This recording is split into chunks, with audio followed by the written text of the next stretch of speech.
Tom Vasel's top 100 games of all time. Some say that Tom is like a giant among men. Others say he's a little obsessed. I don't even have a top 10.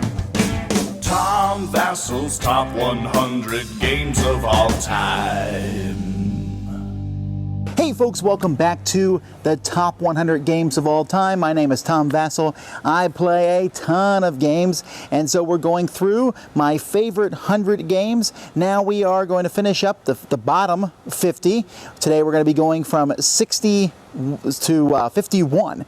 So really not a lot much more to say about that other than to get right into the list. So here we go. Number 60 is a game that has been on the list for 8 years, and that is a very simple, easy auction game, a game I talk about quite a bit, called For Sale. For Sale is a game that essentially is in two halves. In the first half you bid for different properties, and the second half you sell those properties for different values. It is so simple and yet plays so well from 3 to 6 players. This is one of those games that I'd probably play this a minimum of 10 times a year, where in different situations I bring it out because I know that a group of people are going to really enjoy this game. It's a game that I really think, you know, when you first play, you're like, really, Tom? In your top 100 of all time? And maybe it will fall out someday because I'll get tired of it. But for now, every time I play it, it just seems, it's just a simple concept that plays really well with its strengths, and it has a great artwork, very portable, easy to carry around, just a solid game. Sure, I like big, complicated games, but sometimes a simple game like this can hit the list. Number 59 is the opposite, I guess, of the small part at least, and that's the Dungeons and Dragons Castle Ravenloft, or Wrath of Ashardlin, or The Legends of Drizzt. Those 3 games, they fit together and they all play on the same system, and they're very interesting because one thing is, I was really pleased that this year they came out with, the years after the games came out, they came out with some a Dungeon Command, which was a 2-player game, which was okay. It was interesting, but wasn't like riveting. But it came with painted miniatures with cards that were compatible with the Castle Ravenloft series. And so that has allowed me to have a whole pile of painted miniatures in the game, plus the piles of plastic that already came with it. But what I like about this, essentially when you first look at it, you're like, ooh, another dungeon crawl.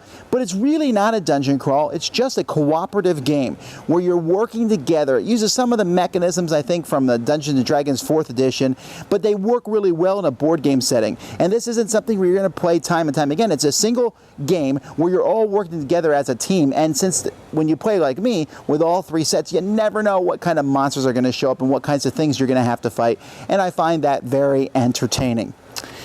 Number 58 is a game that has had many names over the years. I think the most recent one is Hollywood Blockbuster, but it was also called Dream Factory. It was called Traumfabrik. That's the version that I have. And this is a movie-making game by Reiner Knizia. Now, Reiner Knizia is a great designer. I would hesitate to call him thematic in his games, but this one definitely has the theme, and that's about making movies. And this whole making movies theme is something I wish was in more games. There's a recent game called Hollywood that does a good job, but not as good as Traumfabrik did. Traumfabrik, one of the things about it was the whole auctioning mechanism of the game. You bid, and whoever bids the highest wins something, but then the amount that they bid is split between the other players. This doesn't make a lot of sense, but it's a really, thematically, but it really works great over the course of the game, and I would love to see this used in more games. Also, I pasted mine up. They had all these old-time folks from the 1920s, and I won't take away from these great actors and actresses. I just don't resonate with them. I don't have them. So I have a lot of 90s actors and stuff that I pasted on top of mine, and it makes the game really funny. Sure, you're trying to build the best movies you possibly can, but come on, when you have Silence of the Lambs, directed by Malcolm X, starring Jim Carrey, that's a very different movie. That does sound kind of creepy, though. This is a really fantastic game, and if you can find a copy anywhere, I recommend you pick it up. Number 57 is a new game to the list, but it's not new this year. In fact, it wasn't even new last year. It's one of those games that when I was going through the list, I said, you know what, I play this all the time. I love it, and with each expansion, it gets better and more interesting and more combinations, and that game is Smash Up.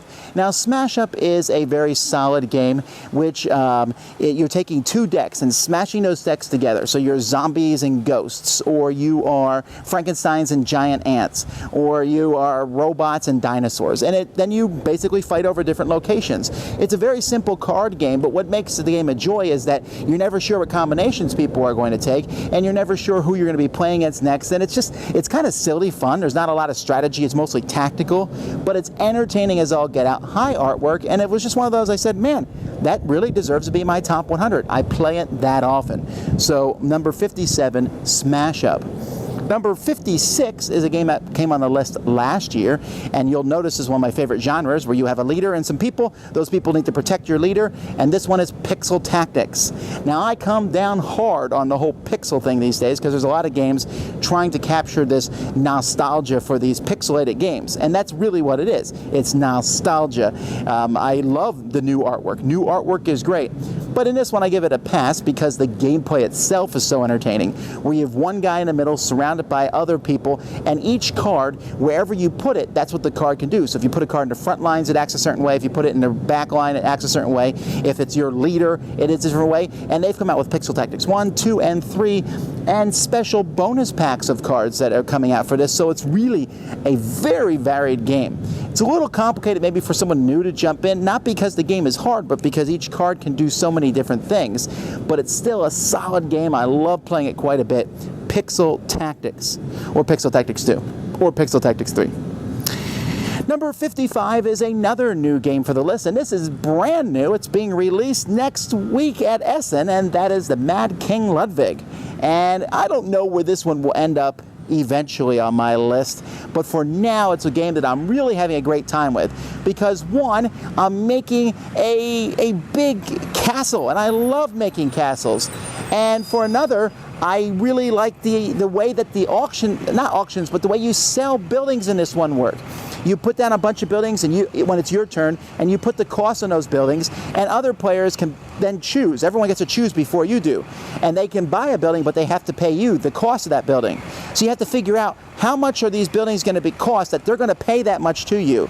And at the same time, leave the building there that you hope to build for a reasonable cost. It's very interesting and can be more analytical. And then the placing and building the castle, it's a very entertaining and very workable system. So that's Mad King Ludwig, or the Castles of Mad King Ludwig. Very long title. No one's yet abbreviated that one. Maybe MKL, the TC. Okay, anyway, we're getting silly.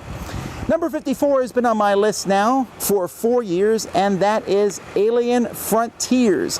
Alien Frontiers is a dice placement game from Clever Mojo / Game Salute. And when I first played it, I liked it, but it did not make my top 100 until the expansions came out.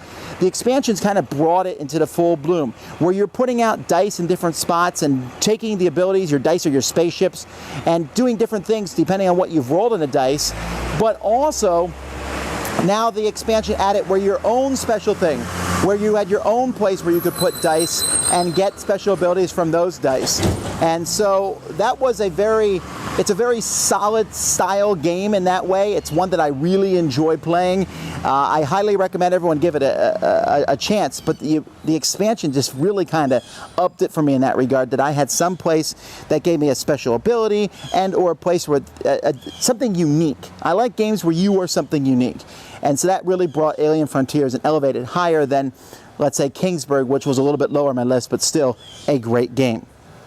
Number 53 has been on my list for 6 years, and this game fluctuates all over. And it's kind of weird because I'm kind of cheating putting this game on the list, because I picked this game more for the game show than the game itself, and that is Wits and Wagers from North Star Game. Now, Wits and Wagers from North Star Game is a fine game.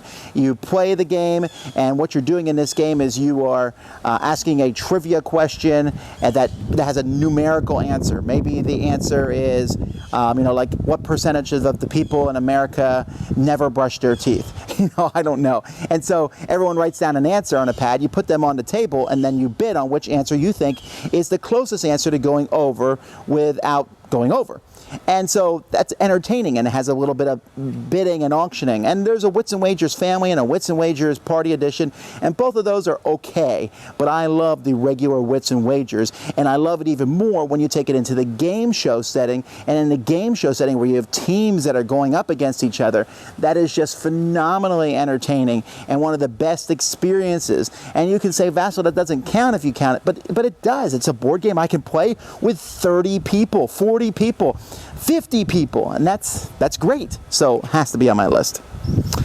Number 52 is the second year this game has been on my list. I often get accused of not liking abstract games, but I do like abstract games, and you'll see some more of that in the future because I think there's some really excellent abstract games out there. Most of them I'm not a big fan of, but this one I love, and that is The Duke from Catalyst Games. The Duke has some great things going for it. First of all, each piece shows you how it moves. Imagine having the king and it shows you on the piece how the king moves on the board. So in this game, you have different pieces, but they're all in a bag and you pull them out. So there's a small bit of randomness as to which pieces you're going to get from the bag. You put them on the board and then you go around and you're trying to move and you're trying to capture your opponent's Duke. This game comes with multiple expansions which add different units, but the game is symmetrical. You can put the units in each bag, although there's some expansions that make it asymmetrical, like Robin Hood and such, where Robin Hood and Maid Marian and Little John are in one bag, and then the Sheriff and Prince John are in another bag. And I'll tell you, I played this game many, many times. It is a great, solid two-player game with really chunky wooden pieces. It feels great. I'm a big fan of this one. It almost made the top 50. That's how much I like it, The Duke. And then the game that just missed out on the top 50, but a strong economic game, and for me, the one that buried Acquire and its successor, Union Pacific, and that is Airlines Europe. Comes in at number 51. Fourth year on the list, Airlines Europe is just a solid game in which you're building, well, airlines across Europe, but you're also investing in a different airline. So you're making an airline get bigger and bigger, but also trying to have the majority of stock. Now, there are a billion stock market games out there. There's just so many of them. Many of them are deep and thoughtful and, just very exhausting to play.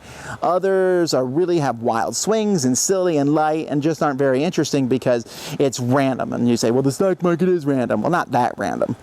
This one fits right in the middle. It's very thoughtful. It's very interesting. You're trying to make companies that you control grow bigger while at the same time trying to control other companies. But at the same time, you're watching everybody else and watching which companies grow. The orange airline's getting pretty big. Maybe I should jump in on that one. But at the same time, it's not that heavy. There's lightness to it. There's some card drafting off the table. You take cards and make stocks, and there's almost kind of a push your luck element. When are you going to throw down stock? You can throw down as much as you want of one kind, but it might take a while to put all that in your hand. Very great game. It works so well. It has a great time length, like 90 minutes, sometimes 2 hours, but at the same time, it feels like a very fulfilling, meaty game. Highly recommend it. Check this one out. So folks, that is it. I am halfway through the top 100 games of all time, but that means we have 50 even better games. And almost every game in my top 100 is in my collection. There's a few that aren't, and it's for various reasons. Like maybe one of my friends has it so I can play with him.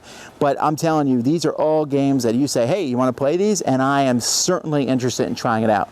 But they only get better. This is from the Dice Tower. I'm Tom Vasel. Thanks for watching. Tom Vasel's top 100 games of all time. Some say that Tom is like a giant among men. Others say he's a little obsessed. I don't even have a top 10. Tom Vasel's top 100 games of all time.